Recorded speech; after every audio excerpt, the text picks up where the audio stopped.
Vamos para o nosso querido Henry Bugalho. É o homem que não fala palavrão, como Hitler, né? Hitler também não falava palavrão, né? Então ele é como Hitler, não fala palavrão como Hitler. Calma. Estou falando que você não fala palavrão como Hitler não falava palavrão. Beleza, Henry Bugalho?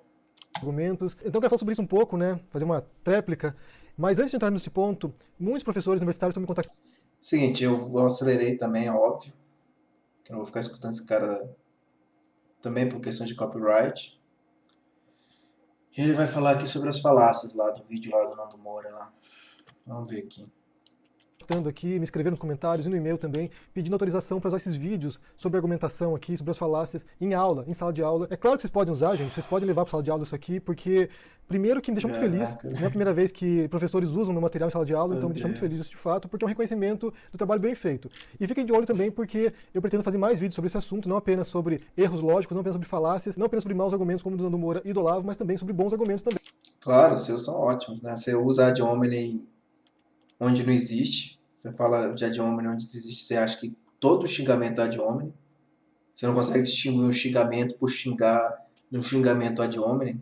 Quando o cara tenta desmerecer o intelector por alguma coisa e assim refutar de antemão as ideias dele. Você não consegue distinguir, você não consegue ver no vídeo lá que você tá bombando lá, você não consegue entender que o cara só tá sacaneando o cara, só tá zoando, só tá meio de zoeira, de brincadeira lá. E acha que é ad hominem, o cara nem argumenta nada e você já joga um ad hominem no cara, velho. Pois é, esse é o. É, se os caras forem pegar teu vídeo lá na USP, velho, eles estão lascados, velho. Porque, cara, xingar por xingar não é ad hominem, cara. Xingar por xingar é só um ataque. Se você estiver argumentando e falar assim, ah, você é astrólogo, cara, tuas ideias já são uma merda só porque você é astrólogo. Isso é um ad hominem, que você usa controlável. O que mais? Sabe mais que você usa ad hominem controlável? Ah, esse cara não tem nem a quarta série, nem fez o primário. Isso é um ad hominem. Você está falando as ideias dele devem ser uma merda justamente pelo fato de que ele não terminou a quarta série, o primário, sei lá, o que vale. Mas beleza, vamos ver aqui. Bem, então fiquem ligados porque virá mais material desse gênero. Meu Deus. Inclusive, já que a gente está falando sobre isso, eu optei por trabalhar sobre o aspecto lógico do texto do Olavo e da fala do Olavo e do Nando Moura, justamente porque no âmbito da interpretação é muito mais diluído, muito mais difuso e muito mais aberto à divergência. Então, se você interpreta um texto de um modo, você tem toda a liberdade de fazer isso. A interpretação é livre, em essência. Você pode ler um texto e o céu é o limite. Nando Moura pode ler um texto do Olavo de Carvalho e achar que é um gênio, e eu posso ler e achar que é uma besteira total. Então, a interpretação é livre. Você tem uma grande margem para trabalhar com ambiguidade, por exemplo, como o texto do Olavo de Carvalho, que é muito ambíguo, onde as definições não são muito claras. Então, você pode extrapolar para várias interpretações diferentes. Inclusive, é o que o Nando Moura faz. O Nando Moura não refuta a parte lógica da minha interpretação, da minha análise. Ele trabalha na parte da interpretação, porque é assim que eles fazem. Eles interpretam e eles Cara, só fez um vídeo lá na hora, lá, o cara devia estar jogando videogame, pelo que eu entendi, e falar, quer saber, vamos falar desse cara aqui rapidinho, aqui, rápido. Esse cara deve ter parado de jogar videogame e bora falar dele aí. Não é um vídeo feito assim na pressa, de qualquer jeito, cara, só isso. distorce a interpretação das coisas para puxar para o lado deles. Então a escolha de trabalhar logicamente é justamente porque a lógica é como a matemática. Você pode não gostar que 2 mais 2 seja 4, mas você não tem como contestar isso. 2 é 4 e ponto final. A lógica é a mesma coisa. Você pode não gostar do silogismo, como ele opera, mas é assim que funciona. Então é um jogo com regras muito mais rígidas, muito mais estritas, e se a Rei da lógica. pessoa foge disso, você pode apontar e mostrar o erro. Então por isso que eu tenho abordado desse modo, porque a gente foge desse espectro da interpretação ampla, vaga e restrita e que vai levar a qualquer lado. Nesse vídeo, assim como em outros do Nando Moura que eu já vi, ele investe em ataques ad hominem, são vários. Eu fiz aqui uma lista, né? De novo, xingar por xingar não é ad hominem, cara. Ad hominem é falar o seguinte, você não tem o primário, então você já era, seus argumentos já são uma merda, só porque você não tem o primário. Isso é um ad hominem, que você está fazendo direto, toda hora tá chamando o cara de astrólogo, dando a entender que o cara não é capaz de um raciocínio lógico, chamando o cara, falando que o cara não tem o primário, mesmo sendo verdade. Isso não refuta o argumento por si só, o argumento só pode ser refutado por outros argumentos melhores, entendeu? Então falar que o cara é astrólogo, que o cara não tem primário, isso não interessa pro debate, cara. Você joga isso para desmerecer de antemão o argumento do cara. Se o cara é um astrólogo, ele não entende de lógica, não é racional o suficiente para fazer um argumento lógico. Se ele não tem o primário, ele não tem instrução para fazer um argumento. Não vou dizer um por um, porque são vários aqui, são 34 ataques ad hominem, ou seja, Cara, são 34 xingamentos. mais de um ataque ad hominem por minuto. É como eles trabalham, assim que eles trabalham. Eles querem ridicularizar a pessoa, eles querem ofender a pessoa, eles querem mostrar que a pessoa é um idiota completo que não merece credibilidade por causa disso. É como eles trabalham. Não que isso reforça a posição deles, isso demonstra como eles não têm argumentos. Eles precisam atacar para poder mostrar como eles são bons e o outro é frágil. Tantos ataques ad hominem assim, pra mim é uma evidência de fraqueza argumentativa. Eu vou trabalhar um pouco fora de ordem do tempo aqui, porque como se repete alguns temas, ele vai voltando ao longo do vídeo em diferentes temas específicos, eu vou unificar por alguns tipos de respostas aqui. Eu vou começar com os piores erros dele, que são erros fatuais, erros que podem ser indicados aqui sem nenhum tipo de dúvida. Primeiro deles, em 27 minutos e 47 ele fala sobre a falácia do espantalho. O que isso tem a ver com a falácia do espantalho?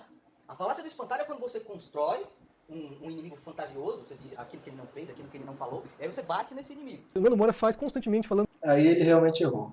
Porque a fantasma do espantalho, como ela é conhecida, veio do Strawman Fallacy, que realmente é o boneco de palha, a falácia do boneco de palha, que foi traduzida como espantalho aqui no Brasil.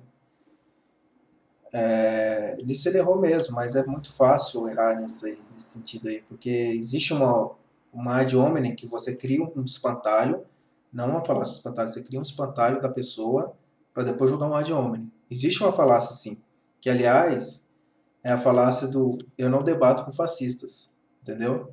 Você cria um espantalho, o cara nunca fez nada próximo de fascismo, as ideias dos caras nunca foram próximas de fascismo, você chama o cara de fascista, ou você chama o cara de racista, ou de sei lá o que exista, e usando isso você fala, bem, você é um racista, um fascista, eu não debato com você, porque seus argumentos já estão errados, já de, só pelo simples fato de você é um racista, fascista, sei lá o que ista. Isso é o que? Você cria um espantalho da pessoa e em seguida joga um ad hominem no espantalho. Não é um ad hominem puro, porque você não está usando uma coisa real, um fato real da vida do cara. Por exemplo, se o cara foi astrólogo, você está usando algo que o cara não é para jogar um ad hominem em cima do algo que o cara não é, ou seja, em cima do algo do espantalho que você criou do cara. Existe essa falácia, que é um ad hominem não puro, um ad hominem do espantalho do cara. Né? Não tem um nome próprio para isso. Você pode inventar um nome para isso, é ad hominem do espantalho, você pode inventar um nome qualquer para essa falácia. Mas aí é baseada nessa ser fascista aí, não é baseada não. Esse é o clássico fascista, eu não debato com fascistas. Agora, a falácia do espantalho, realmente o Nando Moura errou. Ele colocou como falácia do espantalho essa que eu acabei de falar, que a pessoa cria o espantalho e joga o ad hominem em cima do espantalho. A falácia do espantalho é realmente essa que ele vai falar agora. O espantalho, nesse caso, é o espantalho do assunto que está sendo debatido. Você está discutindo o assunto, a pessoa meio que distorce o assunto para uma outra conversa, outro assunto parecido, de forma que se ele ganha no assunto parecido, ele ganha no assunto original, para meio que te confundir, sacou?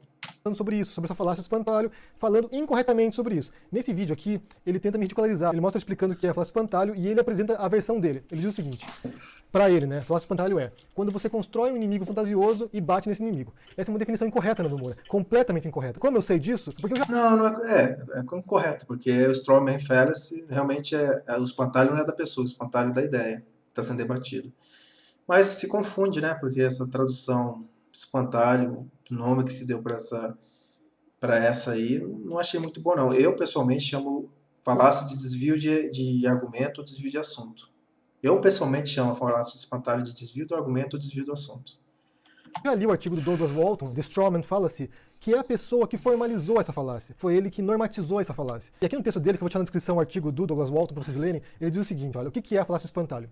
Quando você interpreta incorretamente a posição do seu oponente, atribuindo àquela pessoa um ponto de vista com uma determinada implausibilidade que você possa demolir facilmente. Então prossegue a argumentar contra a versão determinada como se ela fosse aquela do seu oponente. Ou seja, você pega o argumento do seu oponente, você distorce essa informação, você pega um trecho incorreto da sua interpretação do argumento do oponente e você bate nessa interpretação equivocada. Não tem nada a ver com criar um inimigo fantasioso. Isso é uma fantasia do Nando Moura. Ele inventou. Não, existe uma falácia em que você cria um espantalho e você ataca o ad hominem em cima do espantalho. Que, aliás, vocês fazem direto, né? Você é um fascista, você é um racista, você é um reacionário. E aí, em seguida, você fala, bem, você é um reacionário, então você já está errado. Então, eu não debato contigo. Isso é uma falácia. Se tem um nome próprio para isso, uma falácia ad hominem do espantalho, você poderia dar um nome para essa falácia, mas é uma falácia que existe. Não é o ad hominem puro, porque você não está usando uma coisa real. Por exemplo, o cara Se você fosse usar contra o Olavo de Carvalho, você usaria algo real, assim, ele foi astrólogo, então aí já é puro. Aí você, não, ele é um nazista. Aí você já está criando um espantalho do cara para atacar o cara. E de antemão já falar, não, você é um nazista, então o que você falar aí já está inválido.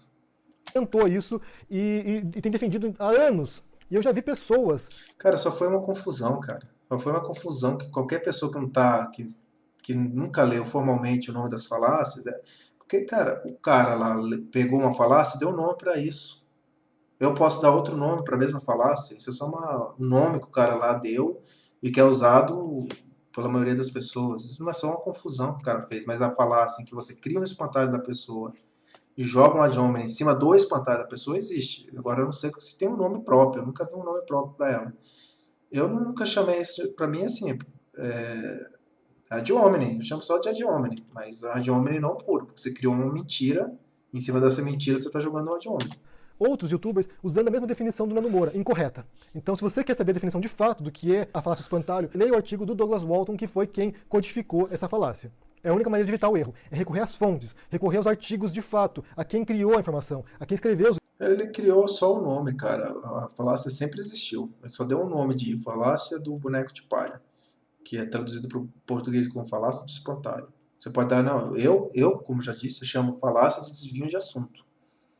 Porque eu acho muito, nada a ver chamar de espantalho. Eu falo falácia do desvio de assunto. Espantalho eu uso quando você cria uma imagem falsa de uma pessoa. Você está atacando o espantalho, você cria um espantalho e está atacando. Eu uso no espantalho nesse sentido. Mas realmente, a falácia do espantalho, Strawman Fallacy, a falácia do boneco de palha, é isso mesmo que você falou. O espantalho não é a pessoa, sim é um assunto que foi se tornado, foi tornado um espantalho.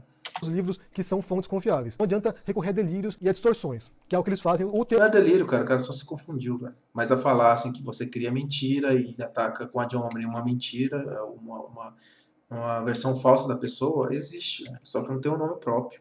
Tempo todo. E outro erro dele, que também é exemplar, que também vai demonstrar o ponto no qual eu quero chegar, é em 32 minutos e 2, quando eu falo sobre a falácia do non sequitur. E aqui, o Nando Moura me corrige na pronúncia. Esse é uma espécie de non sequitur. É uma falácia formal. Non sequitur, bicho. Non sequitur. Non sequitur. Non sequitur. Ele diz que é non sequitur e depois ele fala non sequitur. Ele varia um pouco a pronúncia ali. Você está errado, Nando Moura. A pronúncia é non sequitur. Não, você também não tem como saber, cara. A gente não sabe como é que os caras pronunciavam para valer o latim no passado. A gente tem ideia, mais ou menos, porque a gente usa palavras em latim, de como eles pronunciavam, né? Mas você também não pode corrigir o cara sem ter certeza absoluta. Ele foi vacilo do cara também. Ele tá pronunciando a palavra em latim usando as regras de português. Como eu sei disso? Primeiro porque eu estudei latim. Eu fiz 2 anos de latim na faculdade. Cara, você pode estudar à vontade. Você não tem como saber como é que eles falavam. O Império Romano, se a gente considerar o Império Bizantino, que foi a continuação do Império Romano, né? Só o Império Romano para valer foi 800 anos. O próprio latim pode ter mudado de jeito, a própria forma de falar o latim pode ter mudado com o tempo. Então, você não pode falar como é que o cara falava latim, você não tem nem ideia, né? Faculdade. Inclusive, quero mandar um abraço para o Alessandro Rolim Moura, que foi meu professor de latim lá, que é PhD em letras clássicas em Oxford. É uma língua que eu gosto muito, eu não me especializei em latim, fui mais pro grego, que é uma língua que me interessa mais, mas eu sei pronunciar latim, pelo menos isso, né? Existem 2 pronúncias tradicionais do latim, que é a eclesiástica, que é a tradicional da Igreja Católica, e a pronúncia reconstituída, que é muito interessante a história da pronúncia reconstituída, porque eles começaram a analisar erros ortográficos do latim antigo. Grafite nas paredes de Roma. Então você tinha lá, por exemplo, a pronúncia de César, que em latim eclesiástico seria César.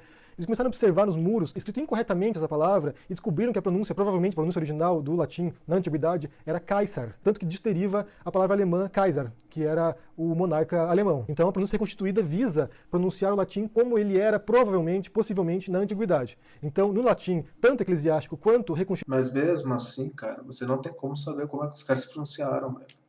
Non sequitur. Sequitur é pronunciado assim, desse modo. Non sequitur. Você está incorreto, você está me ridicularizando, só que quem está fazendo papel de ridículo é você, porque você está falando uma coisa incorreta. Eu vou deixar na descrição também um artigo aqui, está em inglês, mas explica como pronunciar bem o latim. Se você se interessa por isso, Nando Moura, estude a pronúncia do latim e também faça um curso de latim aí para você aprender como pronunciar corretamente as palavras. Nesses 2 pontos aqui, tanto na falácia do espantalho quanto da pronúncia do latim, você vê como eles atuam. Eles defendem um erro, mas...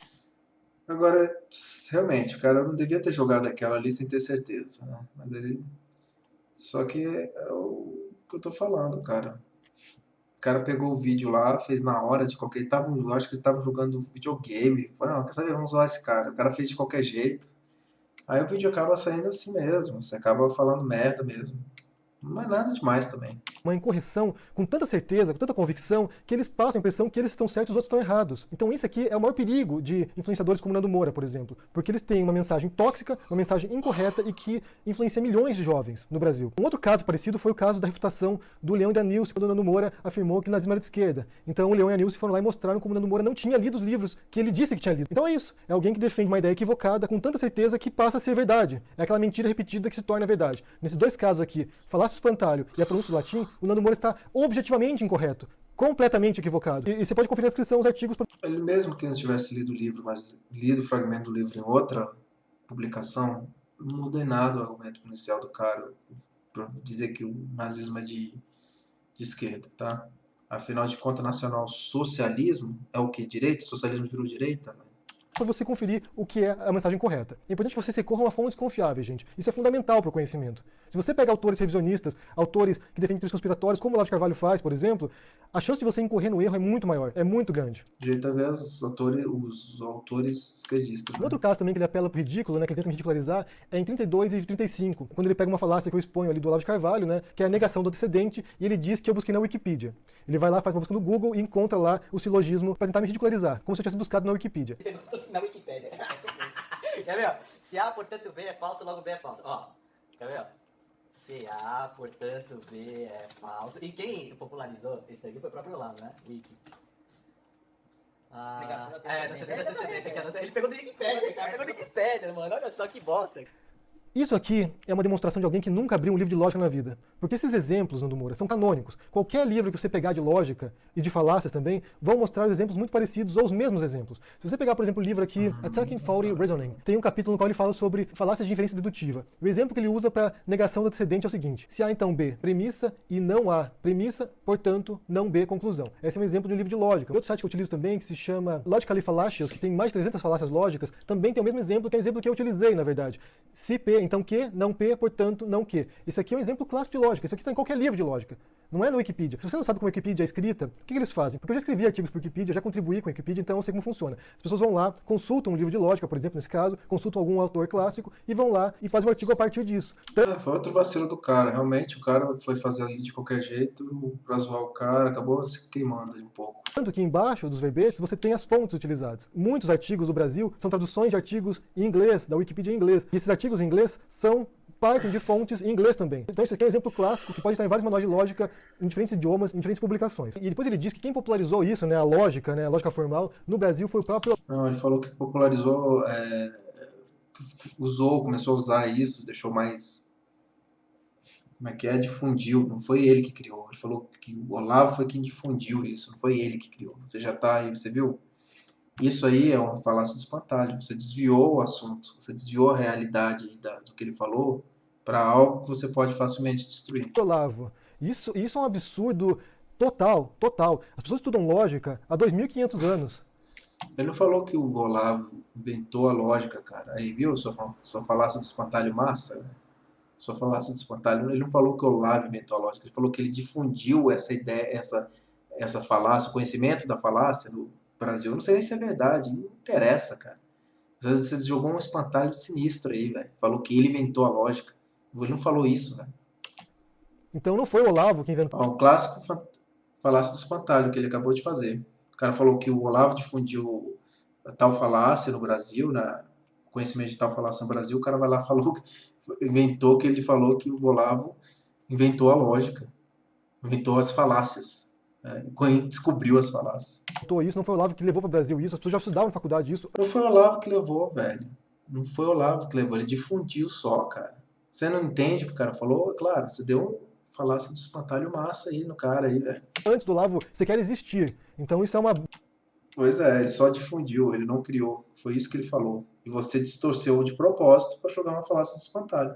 Uma grande mentira. Logo de cara. Não é mentira, cara. Ele não falou que foi ele que inventou. Você viu como é que funciona a falácia do espantalho? Aprenda aí a falácia do espantalho, velho. Chega desse vídeo aqui que eu já cansei dessa merda.